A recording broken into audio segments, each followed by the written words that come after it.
Sidney St. James with you today as we talk about 10 years after about gastric bypass surgery. My health journey throughout all of these various episodes that I'm doing and diet programs that didn't work, and I'm going to discuss with you today all of these. For the time being, I'm going to assume that you are watching all of these episodes because of my previous podcast in season 6 and episode 3. I have experienced and learned so much over 10 years after my gastric bypass surgery at St. Joseph's in College Station, Texas.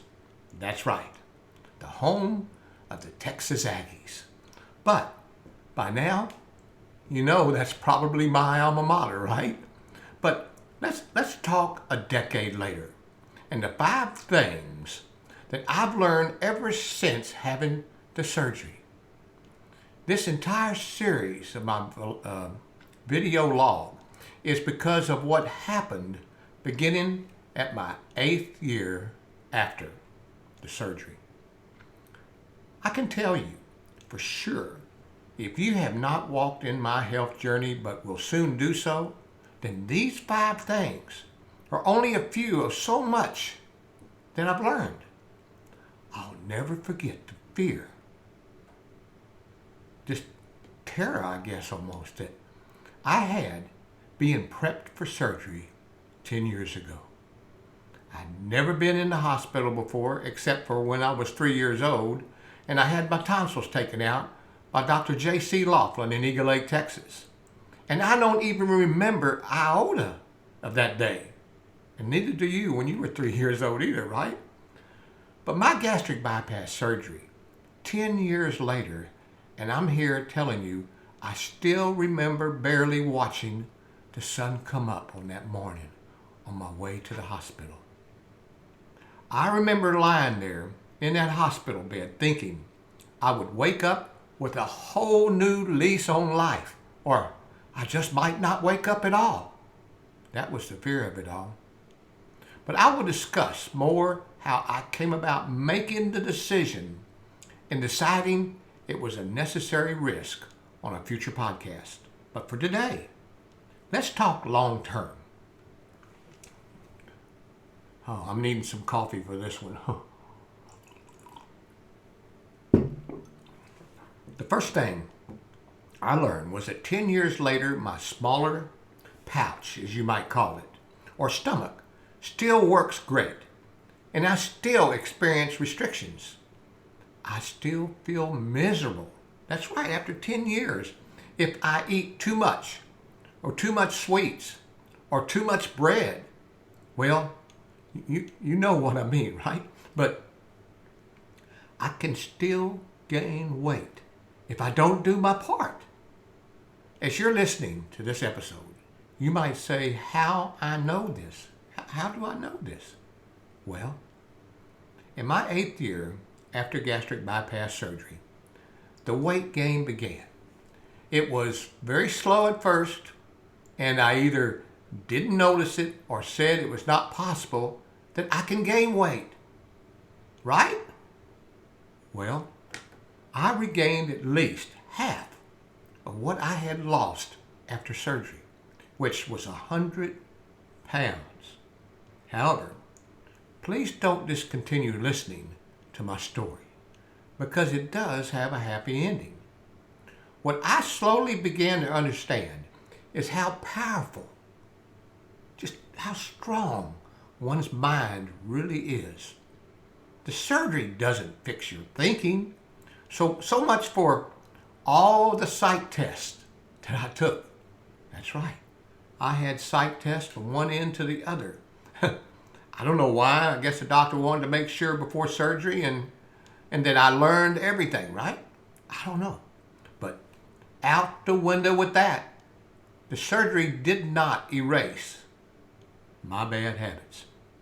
It doesn't get rid of those sausage sticks hidden in my bottom drawer of my desk, or sneaking a donut from my granddaughter's stash of snacks, or drinking too much to help my pain or emotions. And surgery didn't fix my addiction to just the right combination of fat, salts, carbs, and lots of sugar.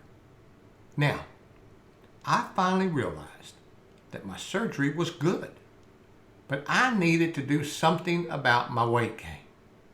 If I had not done the surgery, I would have probably regained another 200 pounds more today. Bariatric surgery is not the easy way out, as my friends like to imply. The only way I finally found that I needed to do was to do it myself. No one was going to do it for me. I needed to change my way of thinking. You've got to change your habits, and you've got to change your behaviors. It took me 2 years of trying to figure out to lose all the weight I regained and keep it off. I also figured out why I couldn't lose weight anymore. Not on the crash diet programs or anything else. One course I took was given to me by my insurance company, Humana. They seemed to believe it was as easy as counting calories in and calories out. I remember that one well. And anyhow, lesson 1 learned had all to do with stepping on the scale and panicking. That was my next lesson. If the scale goes up, stop, halt, don't panic. If it continues to go up, well, yes, then panic. I know what it's like when I need to go in and buy a bigger size of jeans, or to go to another size of underwear, or well, heck, you know what I'm trying to say. When this happens, you will say just what I started to say. Oh gosh, I can't go back to that size again I wore before surgery. This is crazy, right? But when I panicked and it was still rising numbers on the scale, I began returning to diet mentality because I didn't know what else to do. I really didn't. I was back on trying the same ones, plus new ones even, that came out since 10 years ago. You see them advertised on television every night, on the Game Channel or the Hallmark Channel and wherever else that older folks, you might say, watch. And panic dieting have the exact opposite effect that you're looking for when you're trying it. You know that dieting jacks up your metabolism, right? Dieting can usually do more harm than good. And panicking will also increase your stress level and your hormones. And those rascals are exactly what messes up all of your metabolism. Dang. Boy, do I need a drink tonight, right? I wish I could practice what I preach. If I could, I would say when your weight seems to be climbing up, just to remain calm.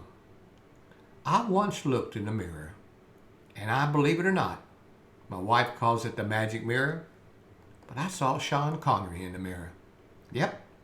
We all want to be red carpet ready in the I dream of Jeannie blink of an eye and a wiggle of the nose, right?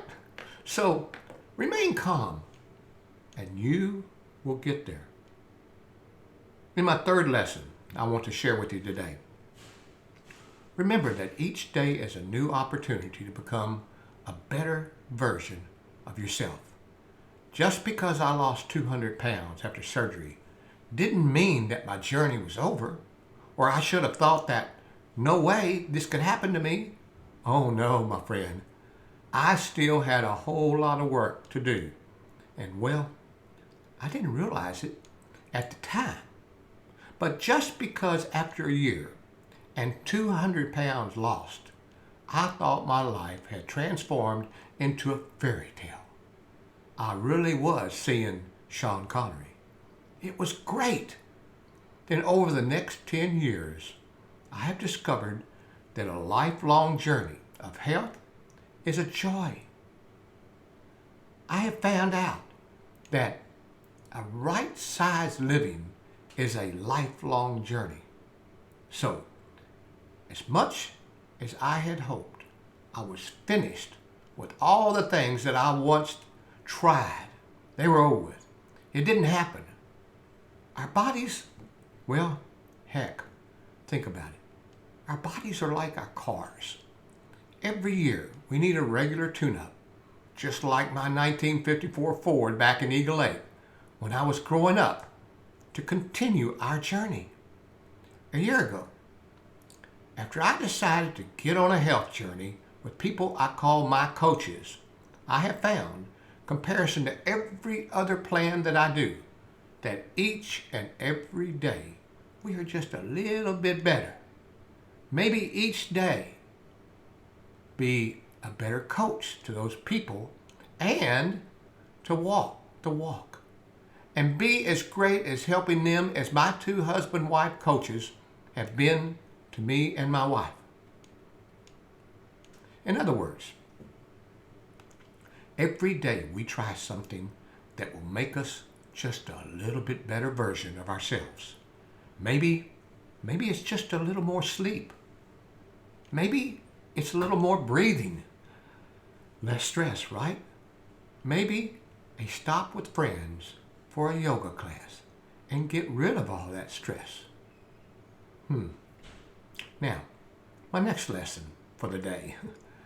Never ever forget the journey that you have been. Never forget where you came from and all the work that you've done. I say this, and somehow I did exactly the opposite of what I'm telling you today. Between the surgery and the 1 year after, which is a long time, it was pure hell. Really, it was. At least for me. My friends say, after what you went through, how in the world did you let yourself regain 100 pounds? That's an easy question to ask, but a very difficult one to answer. Either way, that's exactly what happened to me. We have surgery and then we just go our merry way. This is when I got out of my support group at St. Joseph's at the very end of that first year. This is when I got out of communication with my doctor and his support staff. I thought I didn't need them any longer. I broke all my connections with the people, professionals, and peers that would help me get through this game.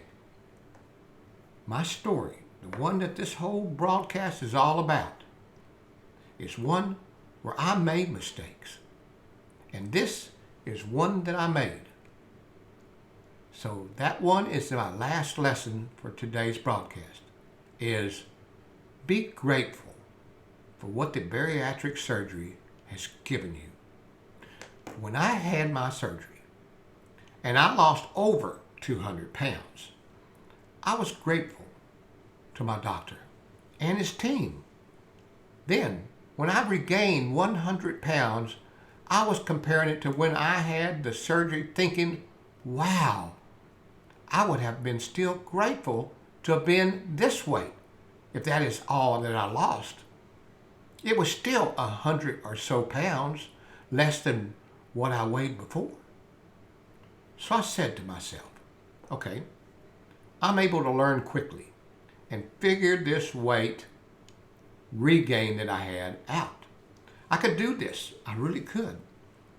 But each week, I gained a pound or so, and some weeks more, and I'm happy to say now, after saying halt and reset, and by mere accident, I met my wonderful neighbors. They said they were health coaches. And I said, what?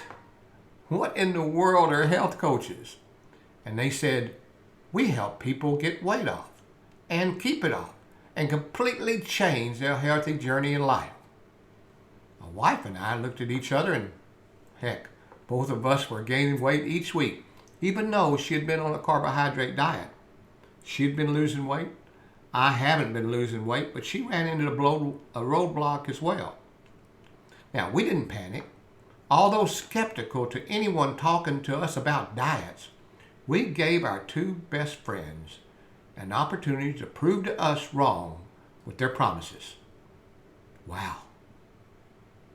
Amazing.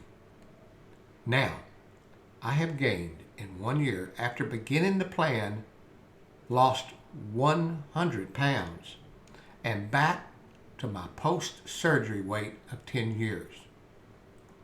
I feel marvelous. And I can again run across the pickleball court at lightning speeds. But most importantly of all, not only are our coaches our best friends, but they are still there to this very day, ready to help us out, whatever questions that we might have.